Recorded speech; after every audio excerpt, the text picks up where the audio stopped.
Do you think the average country boy could beat up the average city boy?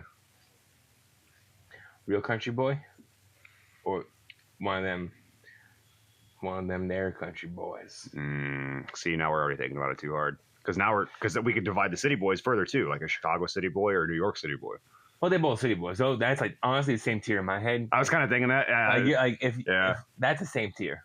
You know what I found out actually is that I found this out a couple of days ago that Toronto is the fourth largest county in North America, or city, fourth largest city.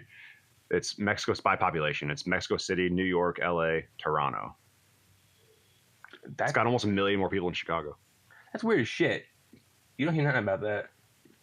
Well, they're fucking Canadians. Who gives a shit? They're our neighbors. I know. They're actually wonderful people.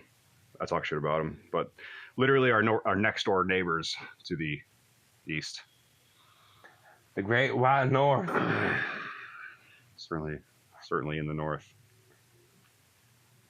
Welcome back, Maniacs, to Systemanic. This is the show where we keep going.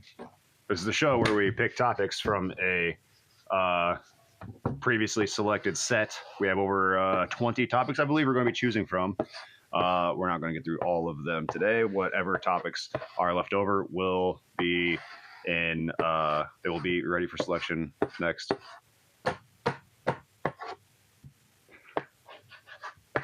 episode. Honestly, pretty good. You got the noses spot on. Right? Yeah. Not bad. Hell yeah, fam. All right, let's fucking root around a little. I don't mean to poke you or anything. Oh, bundle theory. Oh, shit. So on this show, we talk about some lighthearted topics and some not so lighthearted topics. This one, I don't know, man. This one, it'll fuck you up if you don't. It'll fuck you up if you're not okay with not having a self. And what I mean by that is so bundle theory. What this is the theory of consciousness. It's a model of consciousness that states that we are not one singular self being. We are, in fact, a bundle of experiences tied together with autobiographical memory. What that would look like, from what I understand, I am not classically trained in this, but from what I understand, bundle theory is thank you. Bundle theory essentially means that, like, you've been robbed once, you survived it, you're getting robbed a second time, and you're surviving that experience with the memories that it took for you to survive the first experience. If anyone out there has any clearer vision or any clearer explanation or example, by all means, lay it out. I'll take care of this. Do it. You guys ever see the movie Inside Out? Yes. The Pixar one? Yeah. Yeah. So you know all different emotions going through her head, and each emotion takes control of that particular moment in this girl's life? See. Bundle theory is that concept. That a bunch of different versions of your consciousness are melded together in a mosaic that embody who one self is by many different selves. Although you feel like you're one complete unit, the bundle theory suggests you are a collective of a bunch of different consciousnesses into one via different emotions, memories, paths, and personalities. For example, if I drink too much tequila, I become a different Brian. And you ain't petting no dogs. I ain't petting no dogs. I'm going to start dancing. I may drop some trowel. We don't drink tequila on this show. No, we don't. We drink Jaeger? I fucking guess. Grown men. Hell yeah. Jesus Christ. So the wonderful thing about the bundle theory to me is that although it is a bunch of different personalities, different memories, different emotions, you aren't one self, you're a mosaic of different selves. So although you may feel like you're one person, the theory suggests you are a collective of a bunch of different emotions, memories, and attitudes that create one versus many. Seamlessly to you, but it's not as seamless as you think. So in consciousness, in my head, I am coherent. I am seamlessly Rothschild. Lack of frame rate, I lag behind. I am switching into a different Rothschild. You are switching into a different Charles. Maybe a cleaner example of this, other than getting mugged twice. You're not the same person in front of your grandma as you are in front of your best friend. No, no, and that goes to the mask theory. You know, everybody has different masks. You know, home, your significant other, your best friends, and the one you're by yourself. So bundle theory does hold merit. It's a wonderful thought experience to think about different things that aid it. So you know the concept that everybody wears different masks. You know the concept that you're not the same person in front of your grandmother or your friends. The consciousness aspect of things, which fascinate me, is how seamless it can be if this be the case. You don't know what's happening. This conversation might have been three different consciousnesses in one. So then, actually, Boom, boom. the Gestalt essentially dictates that there is a third consciousness, but this isn't what this is about. Now I'm just flexing. You get the cigars, like, don't worry about it, boys. Don't worry about it, boys. I'm having a good time. Don't worry about it. Having a good time. Good time. All right, all right, all right. So the thing with bundle theory is like mosaic of selves. It's just beautiful. It is. It's a beautiful way of putting it. But you don't have a singular self. Now, put that sentence through the filter of a religion, a main religion, probably a monotheistic religion, maybe Christianity, which says that you have a soul, not many souls. It says you have a soul, you have a singular self outside of your body, outside of your mind. Maybe your mind is the self. Um, if you accept bundle theory, you accept that you aren't, in fact, that you don't have a soul. You're more like, if you accept bundle theory, it's most like you're a consequence of having a higher than, like, having a knack. How am I trying to word this? To accept bundle theory, to accept the many selves, is kind of like accepting that you are only memory. Because the only thing connecting one experience to the other is autobiographical, sequential memory. So if you were to remove the experience out of that, the common denominator is memory. So wouldn't that be you? Because that is the singular experiencer through these experiences throughout your life. So I'm gonna use the same analogy again with Inside Out, right? Because best way to describe it. Yeah, no, it's an excellent visual, and actually, it was a great movie too. Like, it was fun. I've never seen it. I just know of it. So I'm uncultured. Although I do share the consciousness with different entities in bundle theory, I myself as Rothschild, I myself as flesh, I myself is who I am. Who is I is the question that I need the answer to. I isn't Rothschild. I is somebody separate. The consciousness is separate from the human. Although we are human, the I remains a mystery. We don't know how many I's we are, but we do know we are an I. We use the word I as in, I'm going to the store. I'm describing myself as one. That voice in my head, that voice in your head, that voice in your heads suggests there is more than I flesh versus I consciousness. In the bundle theory, it depends what memory is coming to fruition within that moment of that I. Let's just use it for hypothetical, right? We're touching Christianity. If I am wrath, I am going to seek vengeance. I am lust. I am going to fuck all. I am greed. I'm going to be greedy and take more. What I hijacks me. The bundle theory is a mosaic of a collection of a collective of what? The I still is questioned. So then, the I is still questioned by what? By itself, but for what? You have the memories of a singular self because of the many experiences that you have had. And if we were to take like Inside Out and uh, explain it in, like, we replaced the emotions in Inside Out with thoughts and, or rather, memories, even, the analog would be perfect, I think, because it's all of those memories and it's all of those thoughts that are appearing inside of that mind or alongside that mind, even, and culminate the consequence out into this. This is a consequence of my previous interactions and reactions to those interactions and the memories I've carried into future interactions and experiences. Now, I don't have a problem with this because I don't necessarily. Well, first of all, I'm agnostic. There is something out there. I actually, definitionally, I am atheist. I don't have a theist. There is something, or I don't have a theology rather, but there is something out there. I just haven't chosen one. I just feel like there is something bigger than us, which is why I explore consciousness the way I do, and why we're talking about bundle theory today.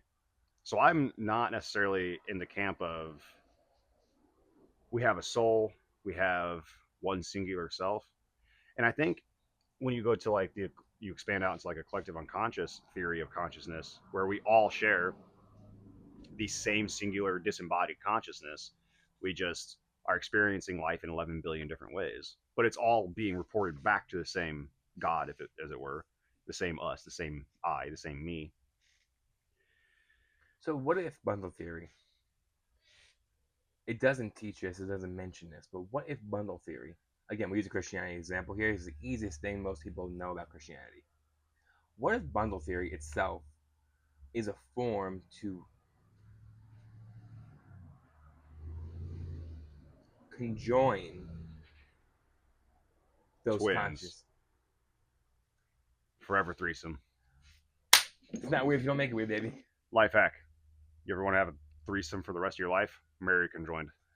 I think you shot that one. Salud. I think I'm turning Siamese.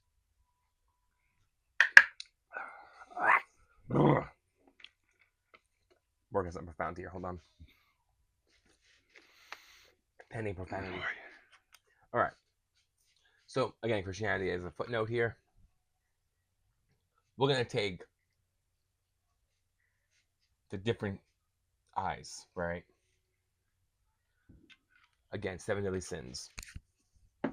If we were to conquer, again, just Christianity for example, if we were to conquer the sins, replace them with virtues, our bundle becomes a mosaic. Because now you've experienced both sin and virtue. So now you are transcending. You are no longer Transcending. nice. Nice. You are no longer separate entities, separate eyes. You are now an I. In order to become an I, singular versus plural, when that car passes by, I'm gonna drop some truth here. Boom. Fucking Honda. Once you get the I to a singular I versus I's plural, you become one step closer to a grade of cognitive thought beyond normality. We speak of philosophy on a regular basis, both on and off camera. There are grades to consciousness. Once conquered, your sins, so to speak, and replaced with virtues, there is no doubt the conscious thought is going to evolve. So now I'm no longer split between lust, wrath, pride, envy, all these different gluttony, and all these different things. I am now going to replace all these different eyes that I have for humility, righteousness, morality. And now I am going to create a mosaic of a singular eye of a higher grade of consciousness, which falls in line with the teachings of Jesus. Jesus said, "We are the temple. God lives in with all of us." Jesus as a philosopher may have known this versus Jesus as a son of God that was misinterpreted. That's my concept, not saying it's right. Jesus never wanted to be worshipped. He was just a bro practicing philosophy. Yeah, he never even claimed to be God. No. The the idea that we could be eyes full of sins and eyes full of virtues is actually kind of intriguing to me. So like if you're an eye full of virtue, I could see that leading to a higher level of consciousness because virtue leads you to the answers of the wise. Mm-hmm. not the whys, WISE, but the whys, the questions that we have. Why is this happening? Why is that happening? Virtues eventually lead you, at least in the path of getting close to answering those questions. Sins keep you involved in those questions. They don't get you answering. So, like, someone who pursues pleasure to a high degree, someone who really likes drink, let's say, maybe they're not per se an alcoholic, but when they do, they're drinking. They're busy drinking, let's say, like as Seneca would say, you're busy doing something because you're busy people who live short lives, even if they live a lot of years, because they're just chasing a high. They're chasing the next thing. They're just living until the next thing, but the next thing never really comes. If you exist within virtue, if you have a bunch of eyes of virtue inside of you, you exist within leisure because you are more at peace, you are more ready to take on the world. And I think cultivating a consciousness that allows you to interact with the world um, could involve, it certainly has for me, the realization that like our consciousness is a math problem. It's the result of a math problem. The best I can figure, at least so far. I'm not Hegel or anything, but like the best I can figure is like we are kind of the sum of all of our memories and experiences. And then when we die, and this is actually what I was going to say a minute ago with the collective unconscious, is like when we die, maybe all of those experiences and those memories from those experiences go back up into who fucking knows what, The ether. and those become instincts. So our experiences today, based on bundle theory that says we are not a singular self, we are in fact a collection of experiences with autobiographical memory tying them into sequence. We take all those, and see, you can't have a knowledge of consequence without autobiographical memory. Otherwise, you don't have a sequence. And if you don't have a sequence, you don't know what comes next. You get that, I'm sure, through having a soul, but it doesn't necessarily explain how. This does. To me, at least, like bundle theory kind of explains a lot for me. It lays it out in a format that my mind probably more readily accepts than most people will because I don't have an ego attached to my soul. A lot of people, and here's the thing about that, the implication of the afterlife. What is a soul? The best I can tell is it's the self. But I think is the soul. 100%. That's it. I think our consciousness, if we were to have a soul, that would be our soul. Our consciousness. That's the thing that separates us. And throughout all religions, not just Christianity, through all religions, it identifies somewhat of a soul. The soul is always in context of your consciousness, in context of knowing right from wrong, in context of not devolving, always evolving. Throughout history, it's been so weaponized. Religion has been weaponized that we no longer have the ability to say, hey, hold on. Why? Back to our public school podcast we did a while, it was more of we don't teach why. We don't look for why. There are no institutions that really teach that to you until you get to university level when you actually probably take a philosophy course. And that's when you take philosophy course. Yeah, and then the philosophy for the first time probably legitimately introduces someone to the question of why, because that's a problem. Because the answer to why is never sufficient. Now I'm new to philosophy, brand new to it. I never practiced it, never studied it until I met you. You have opened my mind up a lot more in the concept of philosophy and spiritual guidance than I ever really did alone. I always had these thoughts and these kinds of experiences, but I never put a name to it. So knowing the path now is different than free roam. So all these different theories and concepts we talk about throughout history, throughout different religions, throughout different cultures, the concept has always remained the same spiritually. I is blank, myself is the flesh. Bundle theory gives us the answer to that. That we are a collective of eyes to become potentially one eye to transcend into a higher, greater cognitive thought that is also taught through religion and other cultures. If you stop with the temptations and stop with the low morale aspect of life living, and you go more toward the helpful, high morality, high ethics, you will transcend into Christianity style, godlyhood, or you transcend into a better warrior. You transcend into a high level of consciousness. There's a bunch of different names for it, but you do transcend in your headspace. Bundle theory aids that support. You may want to believe in whatever you want to believe in, but it still is printed on paper throughout many years of history before Christianity, before paganism, before all these different religions. Religions become a weapon. Study and practice your own thoughts, your own consciousness, your own beliefs, your own whys. Yeah, don't go and don't necessarily anyway. Like it's great to go and like learn from people, Yeah, but don't necessarily follow them to the T. absolutions kill you. Don't follow absolutions. Seek, look, learn. I'm People dumb as shit. and people base their beliefs on their ego a lot of times when it comes to consciousness, at least. So, Oh, yeah. so here's the thing: like bundle theory requires you to swallow your ego and say that, and to understand and believe that when you die, you don't have a soul that's going back to heaven. You just have memories that are going back into the ground, and they're going to be absorbed by some molecules, and I'm eventually, owed heaven. What do you mean? you're not Mormon. You're right. Jehovah told me. Jehovah, Jehovah. you put a hard R on that, son. Zoroastrianism told me. Zoroastrianism. Pasta man. The flying spaghetti monster is real. It's delicious, I bet. It's like Pizza the Hut. Pizza of the Hut. He ate himself to death. To death.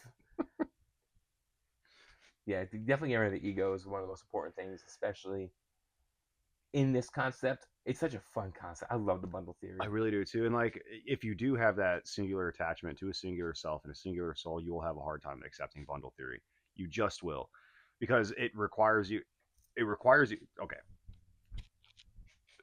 how would you live knowing that you are just going to become a collective of thoughts and experiences at the end of the day? I think I would live more in the moment. This we could bring a little bit of like Camus and talk about the absurd here, where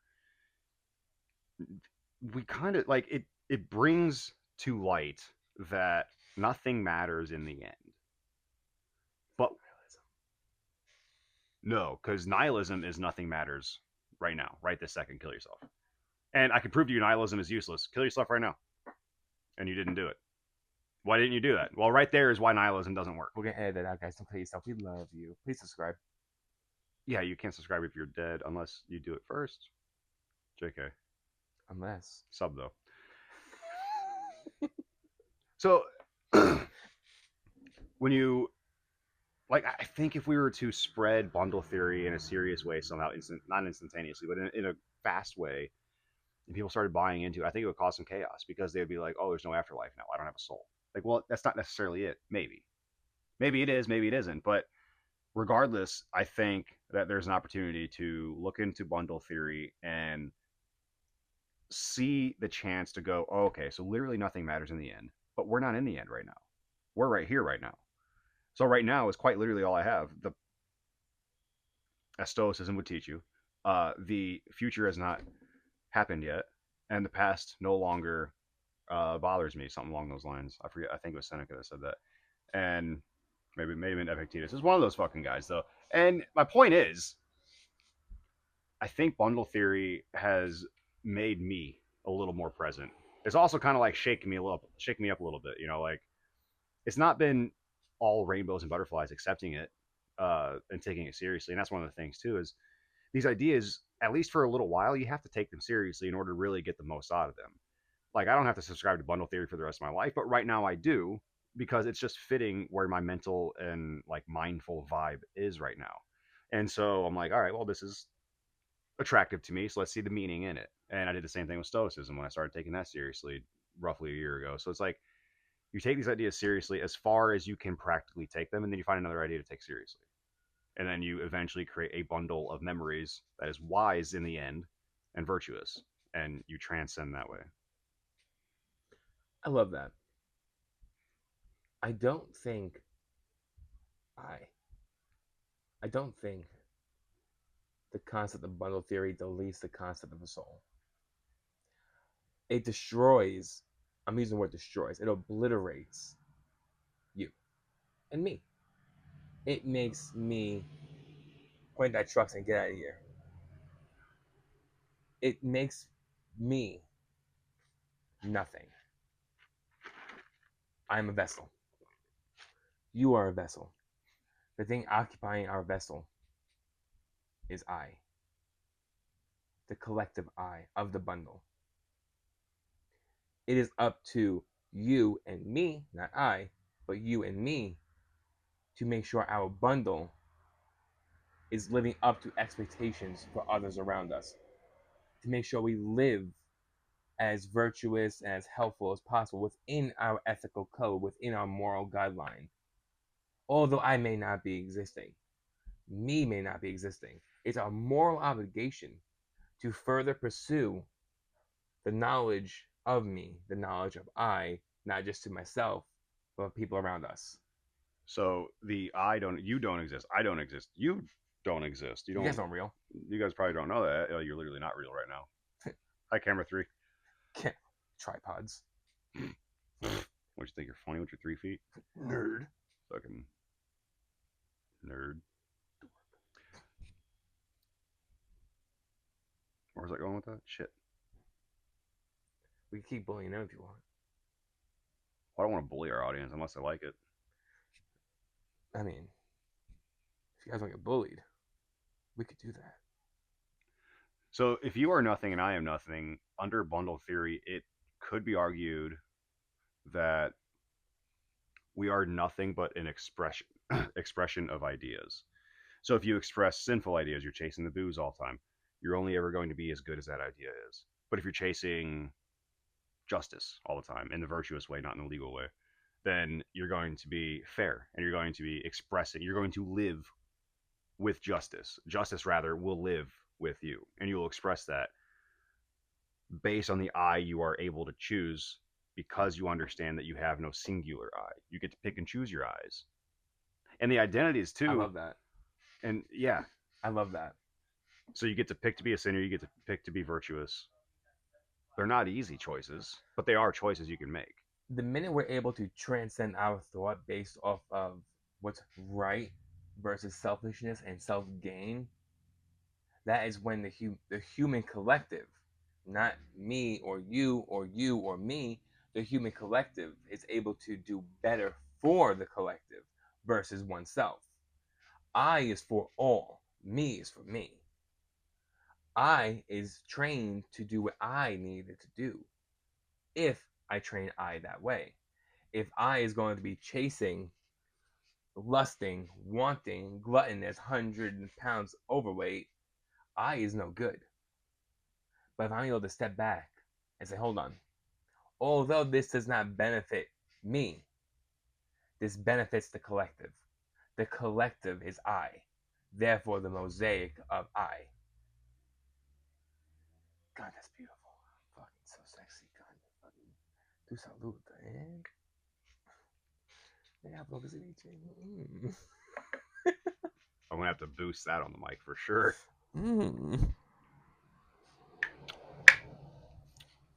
Vodka's bad.